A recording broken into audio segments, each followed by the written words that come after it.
Muy bien, vamos a tratar de resumir un poco lo que ha significado conocer un poco las concepciones de lo que es el currículo. Un trabajo compartido con Henry Meizaga y Sara.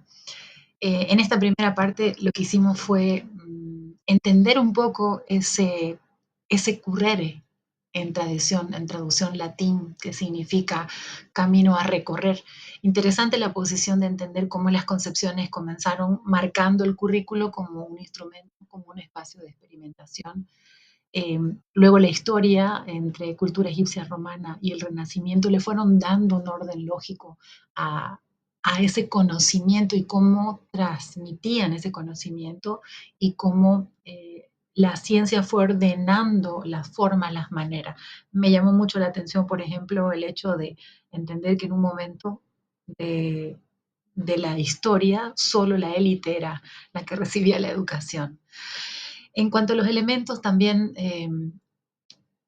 un poco entiendo ahora un poco más esto de tener una planificación sobre una estructura. Y ahí es donde realmente objetivos, contenidos, métodos y evaluación nos permiten entender que estos cuatro elementos son los que pueden ayudarnos a sistematizar una cantidad considerable de información a la hora de poder plantear qué enseñar, cómo enseñar. Hemos elaborado este infográfico y aquí definitivamente la línea de tiempo nos va a permitir entender un poco estos logros con el paso del tiempo referido a por qué fue evolucionando, cuál fue esa necesidad social, esa necesidad humana por la cual nuestro currículo, el que hoy estamos estudiando, evolucionó rápido, lo voy a contar. Aquí está, por ejemplo, lo que dice el autor Bobbitt en el 18. Interesante lo que él dice, conjunto de experiencias de aprendizaje. ¿Para qué aprendo? ¿Necesito aprender o necesito enseñar porque hay cosas que resolver? O sea, el conocimiento es la base de la solución de problemas. En el segundo caso, el año 27, Rook dice, bueno, tenemos eso, pero además tenemos que tener en claro que necesitamos cumplir con tres fases. Y ahí vuelve lo anterior, ¿no? En la concepción del resumen histórico. Vuelven los objetivos, ahora introducimos actividades y materiales, ¿sí? Como esos elementos, vamos a decir, prácticos inicialmente, pero sí requiere tres fases. Y eso es interesante que desde ese año ya se menciona.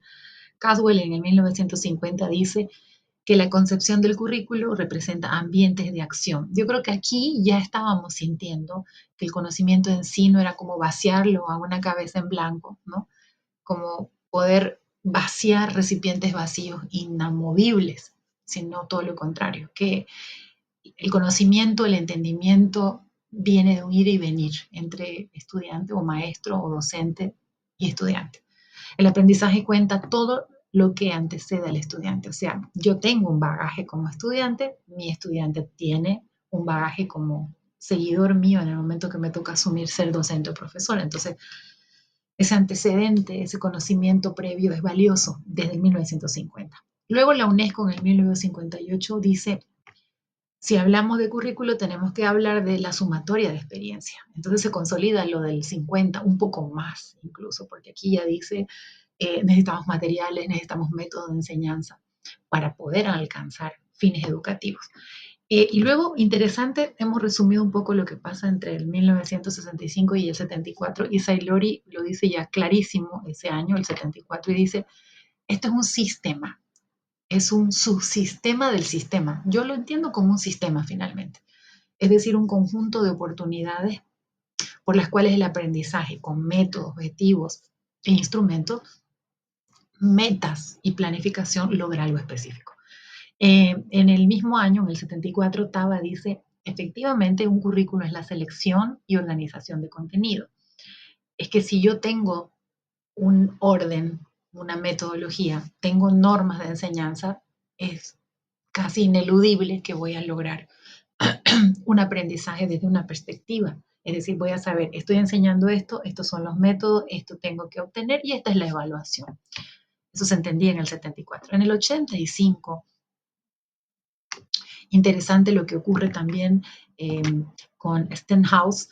Este autor dice, hablemos mejor de una tentativa de conocer principios o rangos esenciales del propósito educativo. Es decir, el currículo tiene que representar un propósito finalmente. Y ese propósito tiene que nacer seguramente de contextos especiales, ¿no? Cada sociedad tiene un contexto por el cual se va a mover. Entonces, interesante este surgimiento de la palabra permanece abierto a la discusión crítica para pasar a la práctica. Es decir, el currículo no queda quieto, es acción, además está abierto a discutirlo, ¿verdad? Recibe feedback y entonces sí, ahí sí puede ser un elemento práctico. El año 2002, Soto dice, bueno, aquí no hay cómo olvidar que hay una tríada perfecta. Entonces, el profesor, el contenido, que además tiene que representar un contexto, por eso habla del contenido cultural y la estructura. Entonces, como que todo armoniza en el 2002. En el 2006, el autor Mendo, que es uno de mis favoritos, el que más me llamó la atención, dice, es una construcción social. El currículum, ¿de dónde nace? Nace de condiciones sociales, nace de una, unos parámetros humanos, unas realidades sociales que hay que atender. Entonces, interesante, porque es la primera vez que dice que el currículum debería reflejar los valores dominantes de esa sociedad. En 2011, Luna y López habla de criterios, de un conjunto de criterios, de planes estructurados, de programas, de metodología y de procesos. Interesante la posición, porque aquí sí ya por primera vez hablamos de una formación integral, ¿no? Yo tengo que construir algo, ese perfil profesional, ese estudiante, si hablamos de secundaria, necesita una formación integral y eso ha sido fabuloso verlo en este contexto, en la lectura que ofreció justamente la materia. Luego nos dedicamos un poquito a entender la comparativa que nos ofrece este aporte científico y lo que hicimos fue revisar 3 propuestas de currícula de comunicación. Les voy a mostrar cada uno resumidamente y creo que aquí algunas cosas solo voy a mencionar. Por ejemplo, a mí en lo particular me llamó mucho la atención del rol del docente, ¿sí? Entonces, por ejemplo, aquí está el ejemplo de un JU de Argentina, en Jujuy, en esta forma de asumir la currícula. Esta es una universidad que presenta a un docente investigador, se lo ve tremendamente en un perfil de facilitador, de reflexivo y de comprometido con la comunidad. Y si leemos un poco más arriba, la concepción misma del proyecto curricular para en este caso, la profesión nuestra, ¿no? De Henry, de Sara y mía, que es de comunicación social, fue muy interesante porque sí, esta universidad en Jujuy, Argentina, ha logrado ese vínculo de la región, del ámbito social con la carrera misma. Entonces sí es una construcción social muy interesante. Obviamente eso significa que hay flexibilidad curricular adaptada totalmente. Mire lo que pasa en Estados Unidos, muy al estilo de la cultura estadounidense.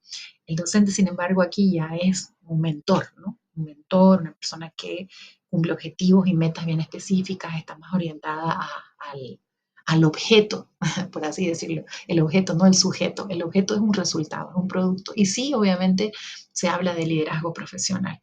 Y en el caso de hablar de la malla, el grupo ha considerado que sí, definitivamente es una malla curricular de comunicación muy estructurada, tiene opciones de especialización, sin embargo no se parece a la otra, ¿no? La otra ya está definitivamente, la de Argentina, mirando hacia lo social. Y en el caso de la Universidad de Suiza, Franklin, el rol docente es tremendamente desafiante, ¿no?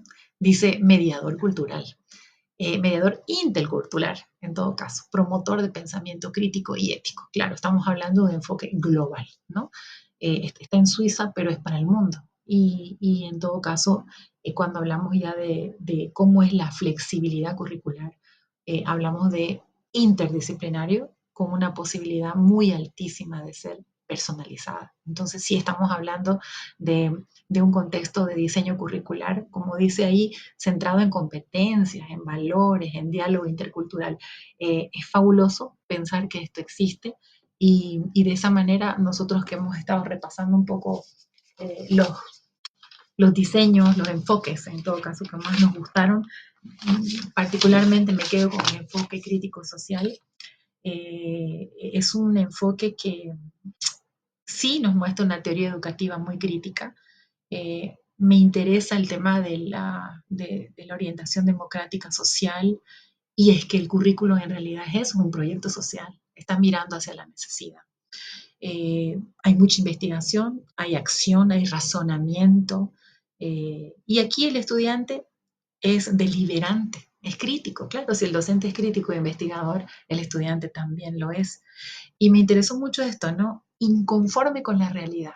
Pienso que ese modelo de estudio ha permitido a muchas sociedades evolucionar junto con su academia, en este caso la universidad o las instituciones educativas. Entonces creo que es fabuloso este, este resumen que hemos podido ver, porque sí nos da una pauta interesante de dónde queremos estar nosotros, en qué terreno queremos pisar y trabajar. eh, y bueno, el desafío para nosotros está marcado en una sociedad donde quizás todavía los componentes de creación de malla curricular pueden estar ajustándose a algunos criterios de calidad, y aún así con una Bolivia que no tiene quizás una agencia de acreditación, nos puede estar costando mucho, ¿no? El tema de avanzar hacia calidad. Pero aquí están las concepciones del currículo, entonces nos permiten entender que desde el año 1918, cuando todavía era nuestros primeros pininos para resolver la vida cotidiana, hasta pasar por una UNESCO que ya habla de experiencias y actividades, y finalizar con un Luna y López que dice definitivamente esto es formación integral, y debemos entender la concepción de un currículo desde conjuntos de criterios, planes muy bien estructurados. Ha sido valioso comprender todo esto y poder compartirlo esta mañana, querida licenciada, en mi ausencia, pudiendo también por este método de la grabación contarle lo valioso que ha sido conocer este aporte tan secuencial. Muchas gracias. Vamos a hacer una puntualización sobre lo que ha significado hacer la línea de tiempo. Qué interesante el recorrido. Le muestro ahora en detalle. 1918, lo que decía Bobby, un conjunto de experiencias en el aprendizaje, porque ya lo tenían detectado. Había que ayudar a resolver problemas de la vida cotidiana. En 1927, Rupp habla de cumplir objetivos, actividades y materiales, es decir, yo tengo que organizar el conocimiento. Haswell en 1950 nos ofrece una visión de aprendizaje que ya viene con el estudiante.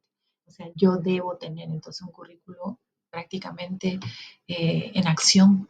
Es un ambiente que va a permitir un aprendizaje de acción.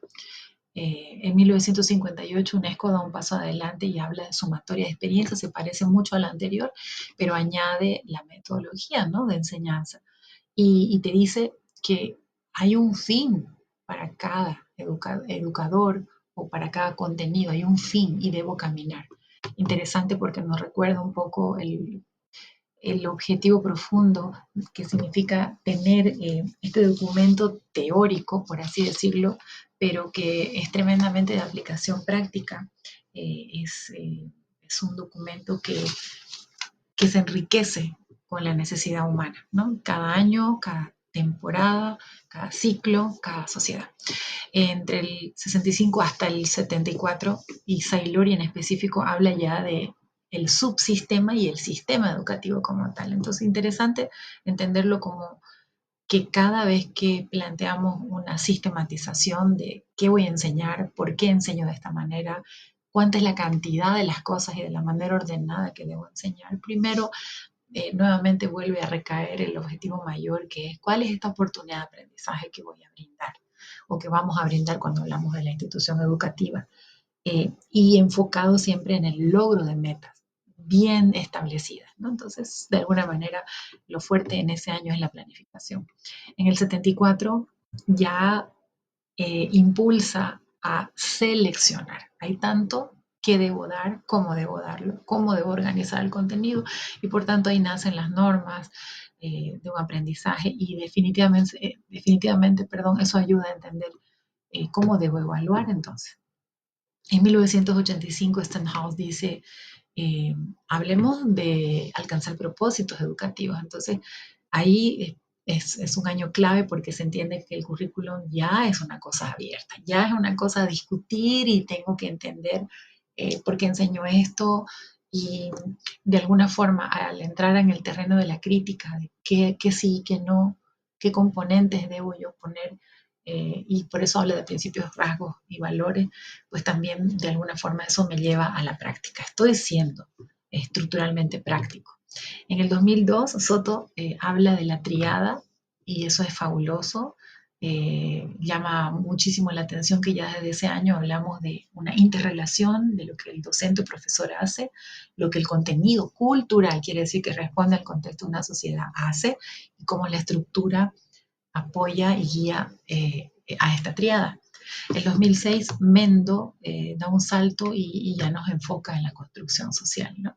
Yo no puedo escaparme de un contexto social, político, económico y de realidades sociales totalmente diferentes, ¿no? Latinoamérica enseña diferente a Europa.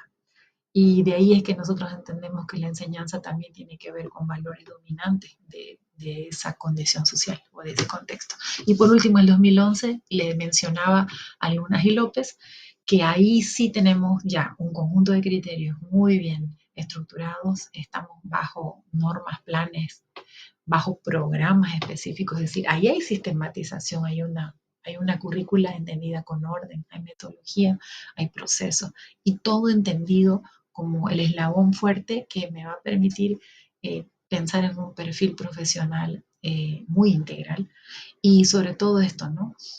Eh, a quien formo o quien viene a formarse va a integrar una sociedad, la sociedad, la familia, el núcleo fundamental de una nación. Y de ahí es que entendemos que cuando educamos o cuando accedemos al conocimiento construimos sociedades, construimos identidad cultural.